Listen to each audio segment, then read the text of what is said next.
మనకి సుబ్రహ్మణ్యావతారంలో వచ్చినంత ఉత్కంఠ, సుబ్రహ్మణ్యావతారం రావలసినంత అవసరం, దానికోసం 33 కోట్ల మంది దేవతలు కూడా ఎంత ఎదురు చూశారో, ఎన్ని మలుపులు తిరిగిందో, అన్ని మలుపులు తిరిగినటువంటి కథావృత్తాంతంతో కూడినటువంటి సందర్భము బహుశా వేరొకటి లేదు.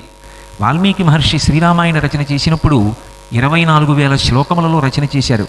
అంత రచన చేసినటువంటి మహర్షి రామాయణంలో ఏ ఘట్టానికి కూడా ఫలశ్రుతి చెప్పడానికి ఇచ్చగించలేదు. బహుకొద్ది సందర్భాలకి మాత్రమే ఫలశ్రుతి చెప్పారు. అలా చెప్పినటువంటి వాటిలో గంగావతరణం, షణ్ముఖోత్పత్తి అంటే సుబ్రహ్మణ్య జననం ఒకటి. కుమార సంభవాన్ని కాళిదాస మహాకవి రచించినప్పటికీ ఇప్పటికీ పెద్దలు షణ్ముఖోత్పత్తి గురించి పారాయణ చేయవలసి వస్తే బాలకాండలో రామాయణంలో చెప్పినటువంటి షణ్ముఖోత్పత్తినే పారాయణ చేస్తారు.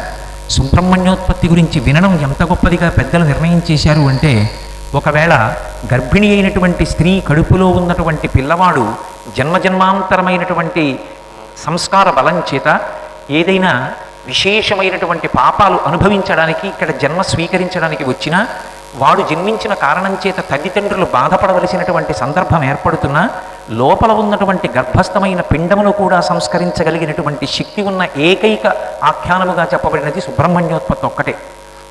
అందుకే ఇప్పటికీ గర్భిణీ స్త్రీలందరూ కూడా సుబ్రహ్మణ్యోత్పత్తిని వింటారు.